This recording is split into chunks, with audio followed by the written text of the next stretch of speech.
Ayan, may YTX tayong gagawin niya, no? Bali ito dinala sa atin.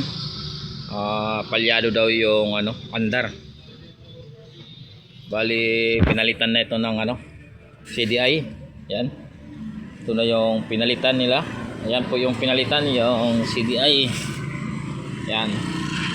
Ito po yung CDI na pinalit sa kanila. Palyado pa rin yung motor. Tapos pinalitan rin ng karburador. Ito yung karburador ng YTX pinalitan din nila. Palyado pa rin. Kapag revolution, palyado. Pero kapag pinapaandar itong motor na ito, okay naman yung minor. Tapos okay yung RPM. Kapag ina-RPM po natin, yan, kapag ina-accelerate natin yung kanyang throttle, yan. Ngayon subukan muna natin itong motor kung ano ba talaga yung sira nito, kung bakit palyado itong motor na YTX. Okay, subukan muna natin paandarin. Ayan, paandarin muna natin dahil umaandar naman itong motor na ito. Ayan, makikita nyo one click umaandar. Pero kapag pinapatakbo mo ito, palyado po yung panggitna. Yan. Ibig sabihin, may diferensya po nito. Yung kanyang pwedeng dito sa may gasolina, baka may tubig, or yung ignition, yung wire sa ignition baka naglulus kaya pumapalya. Yan po yung mga dahilan Tapos yung carburetor, kasi yung carburetor pang YBR na po yan. Ito po yung niya, carburetor niya. Yung dating carburetor niya may po dito sa may TPS. Ayan, sensor dito sa may throttle. Ayan yung sa YBR wala pong plug and play lang doon. Pero palyado pa rin itong motor na to kapag pinapaandar. Goods naman sa minor. Tapos goods naman yung kanyang revolution kapag revolution. Ayan. Goods po yung revolution Bali kapag tumatakbo, doon po nagkakaroon ng palyado ang motor. Ngayon check muna natin dito yung kanyang supply ng regulator. Tapos check na rin natin yung sa gasolina, yung sa ignition. Yan po yung unang i-check natin kung bakit palyado ang motor. Yung CDI niya, ito po yung original na CDI. Ayan, subukan din natin kung andar dahil pinalitan nila ng CDI. Subukan muna natin, patayin muna natin. Ayan, subukan natin ng lumang CDI kung umandar.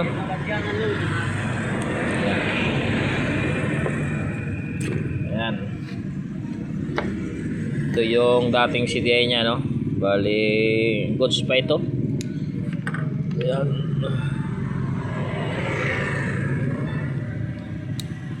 Ayan, tapos paandarin natin.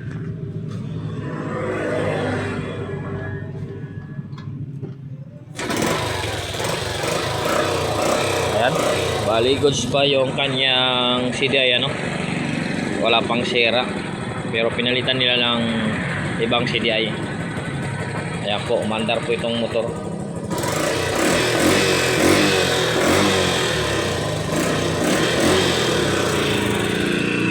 Ngayon, tuturo ko sa inyo kung paano troubleshoot yung palyado, yung panggitna. Bakit sa gitna palyado?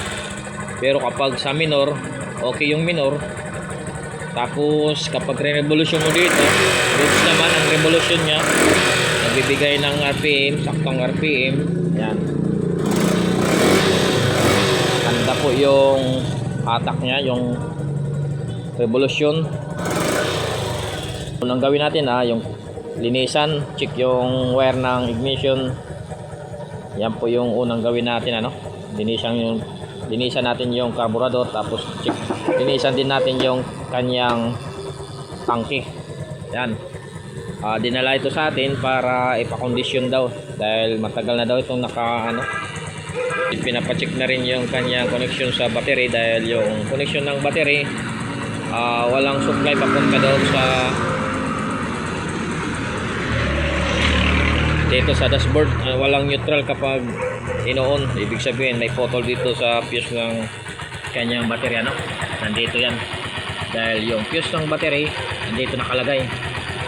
Ayan. Kapag walang connection, hindi po yun magkakailaw doon sa may dashboard.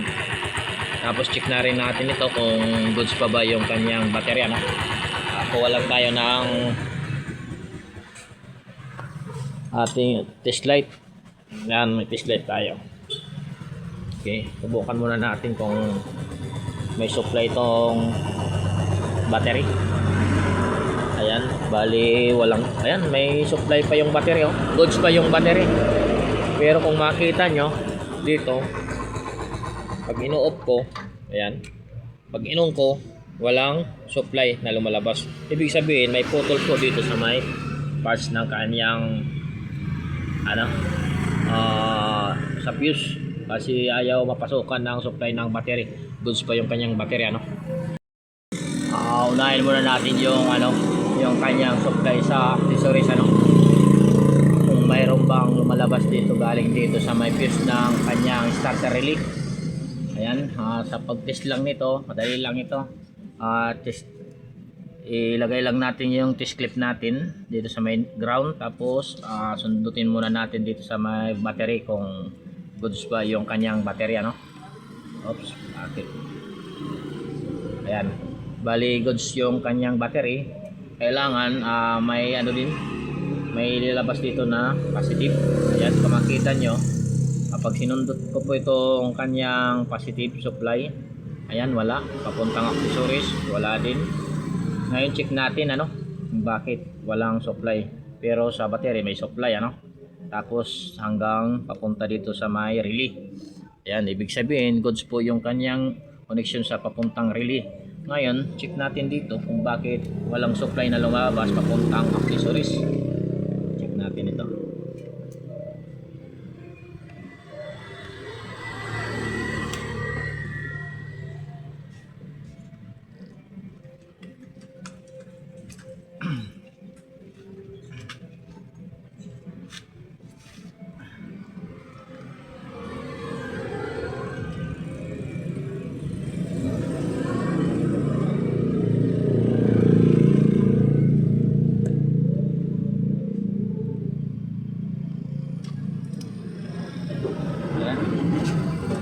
Ayan, kung makita nyo may fuse po dito, ayan, itong fuse na ito, nakakonect po ito papuntang accessories, papuntang kill switch.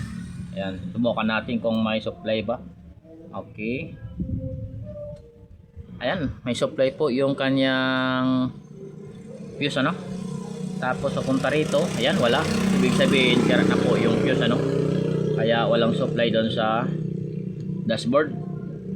Ayan, mayroon. Pagpunta rito, wala. Ibig sabihin, may sira na po itong kanyang fuse. Ayan, makikita nyo.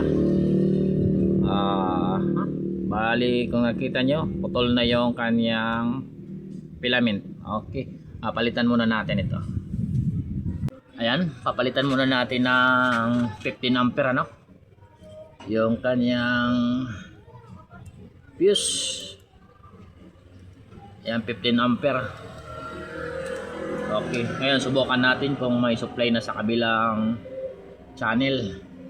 Okay, ayan, pagdating dito kabila, ayan, ibig sabihin may supply na, tingnan natin doon sa may dashboard. Ayan, tingnan natin sa may dashboard kung magkaroon ng supply. Ayan, hindi pa rin nagkaroon ng supply, Bali, ilagay muna natin yung kanyang socket. Ayan, nakalimutan natin yung socket. Dapat ilagay muna natin para magkaroon ng supply, Ayan, yan po yung papuntang kill switch. Ayan, nakalimutan yung socket. Okay, ilagay muna natin. Subukan muna natin sa kabila. Dahil dito, ayan. Oops. Yan. Okay, bali goods na itong ayan, kung makita nyo, ayan, subukan muna natin dito. Ayan, may supply. May lumalabas na supply, ano? Ayan. Bali, goods. Sa kabila, goods. Ayan. Bali, lagay na natin. Okay. Subukan natin doon sa may susi natin. Ayan. Nagkaroon na ng neutral yung motor. Ngayon, next natin yung palyadong motor. Bakit palyado yung motor, ano?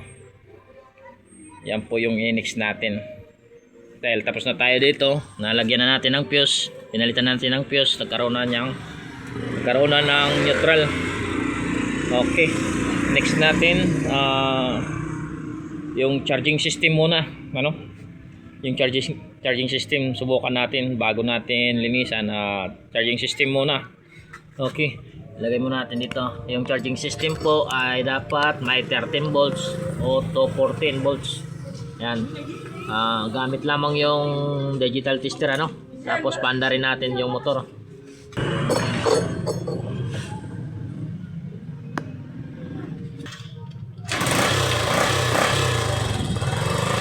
Ayan, subukan muna natin yung kanyang charging system kung goods ba. Pinandar na natin yan. Okay, subukan natin. Gamit lamang yung digital tester. Yan, subukan muna natin.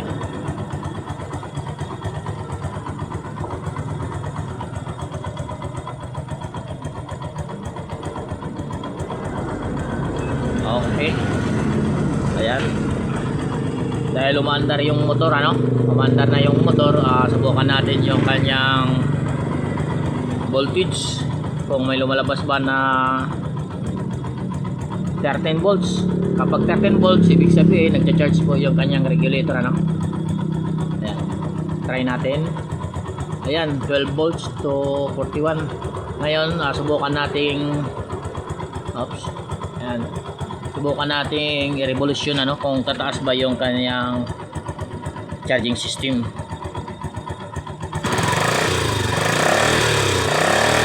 Ayan po guys, bali yung charging system ng motor ay 14. Ibig sabihin gumagana yung kanyang charging system, ano.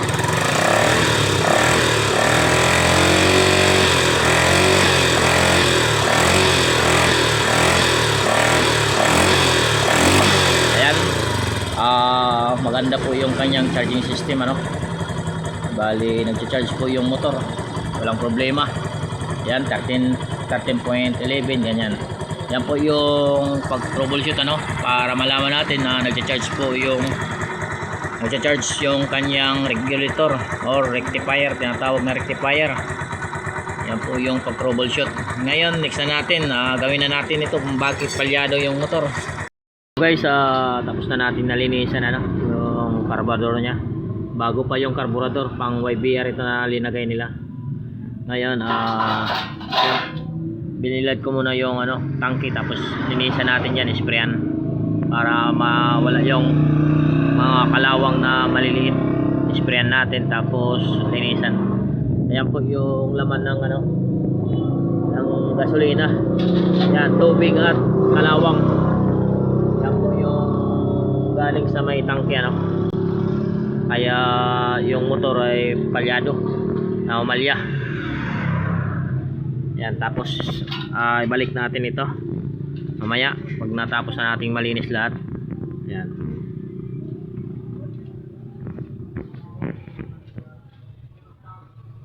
Goods pa naman yung kanyang socket, hindi pa maluwag, okay pa naman. Bali yung problema nakita lang natin dito sa may parting tangke at sa may carburetor, ano. Bali ang gawin natin ngayon, kasi yung kanyang pinaka pin, ayan, kung makita nya, ayan po, katulad siya ng carburetor ng TMX 155, pero ito hindi natin palitan, ano. Ang gawin natin dito, kasi may, ano siya, may, kung makita nya dito, pwede pa nating pataasan. Ayan, kasi palyado po yung panggitna dito sa panggitna. Subukan nating pataasan ito Ayan, itaas natin ito konti dahil palyado yung panggitna. Yung pangdulo mabilis naman, walang problema. Bali subukan muna natin dito sa pangalawa kung okay ba yung takbo ng YTX. Sa YTX po ito, YBR po ito na karburador. Bali YTX po yung ginagamit sa YTX. Ayan. Yan po yung replacement nila, pero palyado yung panggitna. Ngayon subukan natin lagay muna natin sa pangalawa, tapos ibalik na natin doon sa may YTX. Ayan, asimbolin muna natin tapos subukan nating panda rin. I-update ko kayo kung goods ba yung ginagawa natin. Ayan guys, nailagay na natin sa pangalawang guhit dahil dito sa may gitna palyado po yung acceleration. Bali pinataasan ko kasi kapag tumatakbo palyado po yung panggitna. Bali pinataasan ko muna, subukan natin kapag goods yung ating ginagawa kung okay ba yung ginagawa natin, dahil ito lang yung paraan para mapatakbo natin ng maayos yung YTX, dahil YBR po itong ginamit na karburador. Ito po yung pang YBR. Yan, ito po yung pang YBR na karburador na ginagamit. Kaya yung ginagawa ko dito, pinababa ko yung kanyang lock tapos para tumaas ito, dahil sa gitna kapag in-accelerate mo palyado. Yan guys, update ko kayo ngayon kung okay na. Tapos na po yung YTX pasubukan natin sa may-ari. Boss, subukan mo muna, patakbuhin mo kung goods na yung motor mo, kung maganda na yung RPM. Ayan, may starter na yun kasi pinalitan na ang fuse. I-start mo, ayan, may start na, nagkaroon na ng ilaw yung kanyang neutral. Okay, subukan mo muna boss kung okay na. Kung hindi pa okay, di hanap tayo ng sira. Sige, subukan mo muna. Ayan, subukan muna ni boss para alaman kung may RPM na ba yung YTX nya. Ayan, yung under pa lang, yun po yung tamang RPM sa motor. Ibig sabihin maganda po yung response ng kanyang karburador. Ayan, binilisan, isa pang ikot, isa pa, isang round. Sige.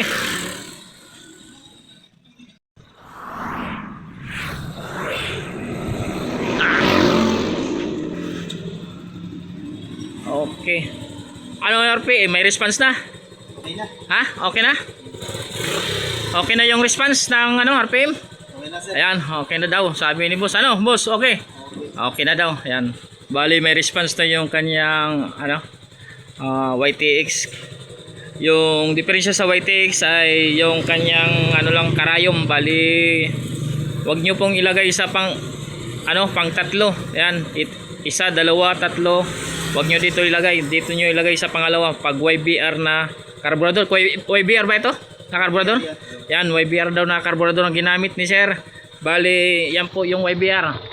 Bali, yung karayom lang yung nagka-diferensya dito, kaya nagkapalit-palit ng ibang mga pisa. Kaya palyado ang motor. Ayan, tapos ginawa natin yung kanyang starter. Nagkaroon na ng starter dahil pumutok lang yung fuse na 10 ampere. Ayan, doon sa may relay. Kaya walang connection na accessories papuntang starter. Ayan. Salamat po sa panonood. Hanggang dito na lang tayo. Ayan. Goods na po yung YTX ni boss.